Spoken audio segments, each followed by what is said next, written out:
En Côte d'Ivoire, la rencontre entre Alassane Ouattara et Laurent Gbagbo s'est tenue ce mardi au palais présidentiel. Déclaration conjointe des deux hommes à la fin. Leur dernière entrevue remonte à 2010. Un génocidaire présumé vient d'être extradé au Rwanda ce lundi. Kigali a fait la demande auprès des Pays-Bas, satisfait de la principale association de survivants du génocide.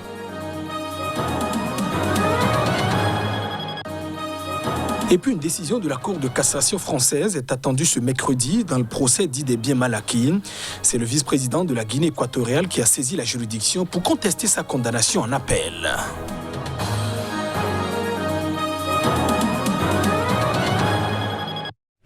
Et voilà pour le sommaire de ce journal. Bienvenue dans cette édition. En Côte d'Ivoire, le président Alassane Ouattara a rencontré ce mardi, a reçu donc au palais présidentiel son prédécesseur Laurent Gbagbo. Une première depuis la violente crise post-électorale née de la présidentielle de 2010 qui opposait les deux hommes. Sur le perron du palais présidentiel, Alassane Ouattara accueille Laurent Gbagbo.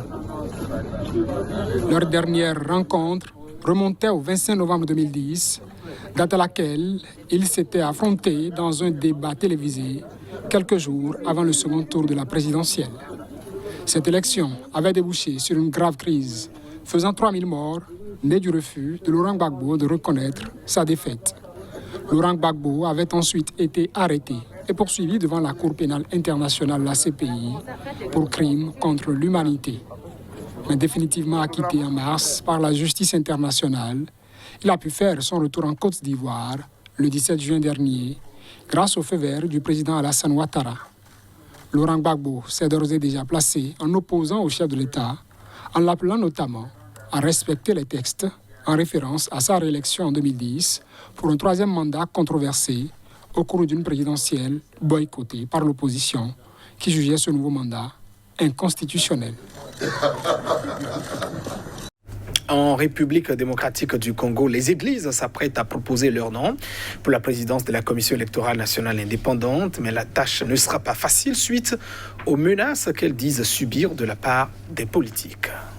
Selon la nouvelle loi, le président de la Commission électorale nationale indépendante CENI ne peut être proposé que par les confessions religieuses.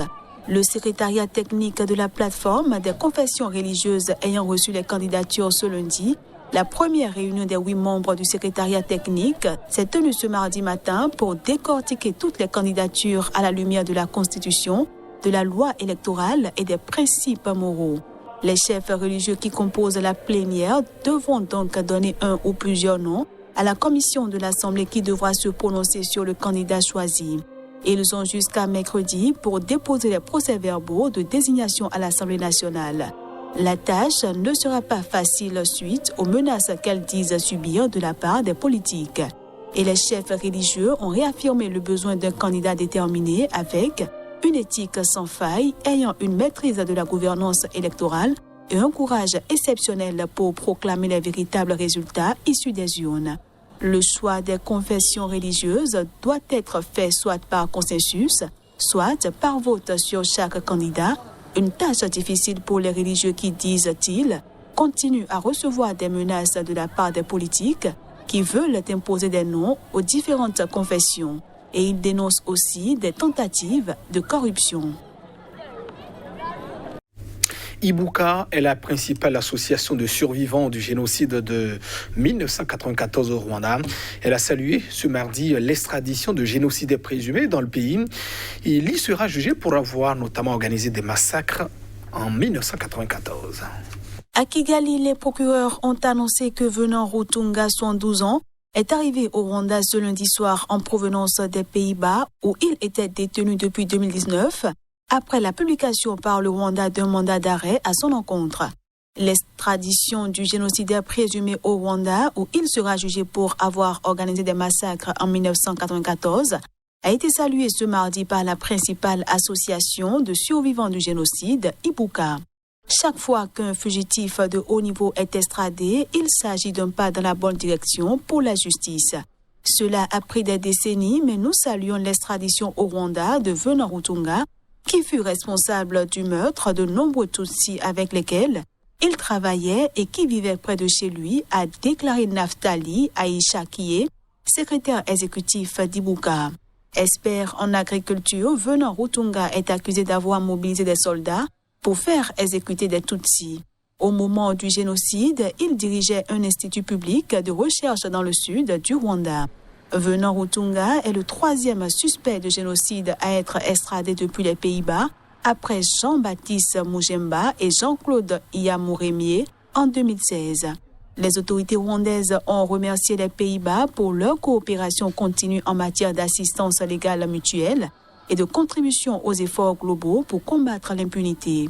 Orchestré par le régime extrémiste Hutu au pouvoir, le génocide contre la minorité Tutsi a fait au moins 800 000 morts entre avril et juillet 1994. La Cour de cassation française se prononce ce mercredi même sur un recours du vice-président de la Guinée équatoriale, Théodorine Obiang-Nguema, lui qui a été reconnu coupable de s'être constitué un patrimoine frauduleux en France. Une décision, si elle déboutait le vice-président de la Guinée équatoriale, serait donc un précédent. Détail. Si cette condamnation était confirmée, ce pays d'Afrique centrale sera le premier à bénéficier du mécanisme de restitution aux populations des biens mal acquis.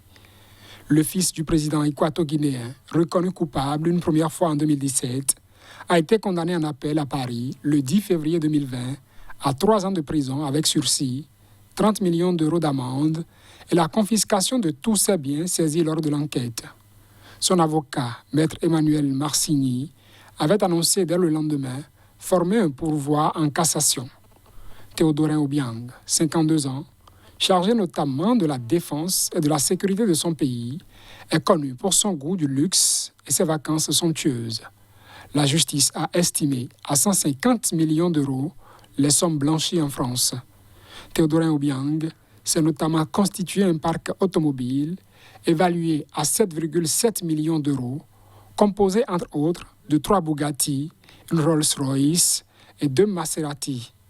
Parmi les biens saisis lors de l'enquête judiciaire figure un luxueux immeuble situé avenue Foch, dans l'un des quartiers les plus chics de Paris. L'hôtel particulier, estimé à 107 millions d'euros, a été au cœur d'un bras de fer entre la France et la Guinée équatoriale.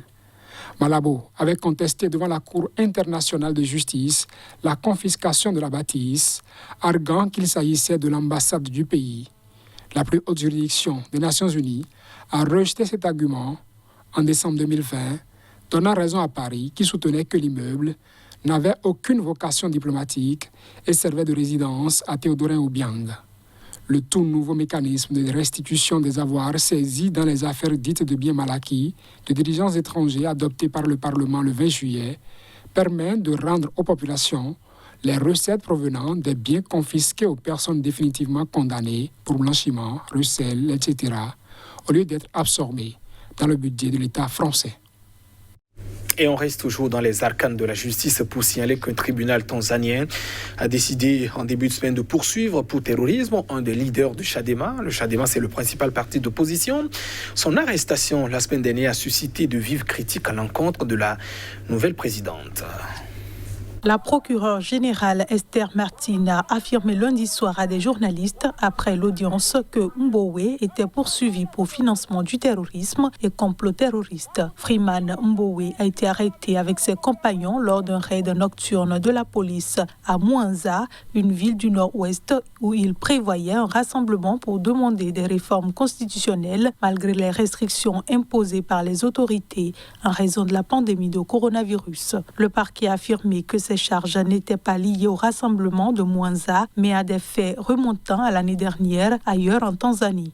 Mbowe savait qu'on enquêtait sur lui pour terrorisme et il est parti pour Mwanza en sachant qu'il allait être arrêté, a de son côté déclaré lundi soir David Missimé, le porte-parole de la police. Ce dernier avait indiqué jeudi que l'opposant était soupçonné de fomenter des actes terroristes, dont le meurtre de dirigeants gouvernementaux. 6 autres détenus sont poursuivis pour les mêmes faits que Mbowe, a-t-il ajouté. Ces 2 chefs d'accusation n'autorisent pas la libération sous caution. La prochaine audience est prévue le 5 août. Mbowe est actuellement détenu à Dar es Salaam où sa maison a été perquisitionnée. Des ordinateurs et d'autres équipements ont été saisis. Selon Chadema, la famille de Mbowe et ses avocats avaient été informés qu'il serait transféré à l'hôpital pour des examens de santé, mais il a à l'inverse été amené discrètement au tribunal en l'absence de ses représentants légaux. Ces poursuites interviennent 4 mois après l'arrivée au pouvoir de Samia Suluhu Hassan, qui a succédé à l'ancien président Magufuli. À Madagascar, Benchmark Group, l'actionnaire majoritaire de la compagnie d'extraction pétrolière du pays, de Madagascar Oil, a confirmé avoir reçu un courrier demandant un financement pour contribuer à un coup d'État pour déloger l'actuel président malgache Andry Rajoelina. L'affirmation a été donc faite au cours d'une conférence de presse. Benchmark Group a confirmé samedi avoir reçu un email du citoyen franco-malgache Paul R. sollicitant un financement à hauteur de 10 millions d'euros à des fins de déstabilisation politique, a déclaré l'un de ses porte-parole sans autre précision. Des médias nationaux ont publié des échanges de courriels présumés entre Benchmark Group et Paul R. qui remontent à octobre, affirmant que les enquêteurs les avaient extraits de l'ordinateur du suspect. Les responsables de Benchmark Group, pour n'avoir pas averti aussitôt les autorités administratives ou judiciaires alors qu'ils ont eu connaissance d'un possible complot et qu'il était encore possible d'en prévenir ou limiter les effets, peuvent être poursuivis pour complicité d'atteinte à la sûreté de l'État selon le droit pénal. Samedi, les médias malgaches, dont l'agence de communication gouvernementale Taratra, ont révélé la convocation par la police du directeur général de Madagascar Oil dans le cadre de l'enquête sur ce présumé projet déjoué d'assassinat du président malgache. Je voudrais confirmer au public que Madagascar Oil soutient pleinement le gouvernement démocratiquement élu du président Andry Rajoelina et que Madagascar Oil n'a jamais versé d'argent à Paul Rafanoarana. Madagascar Oil et Benchmark Group condamnent fortement toute action visant à porter atteinte à la sûreté d'un État démocratiquement élu et réitèrent leur plein soutien à l'État malgache et leur volonté de participer au développement économique du pays dans le respect total de ses lois et de l'état de droit qui prévaut dans le pays.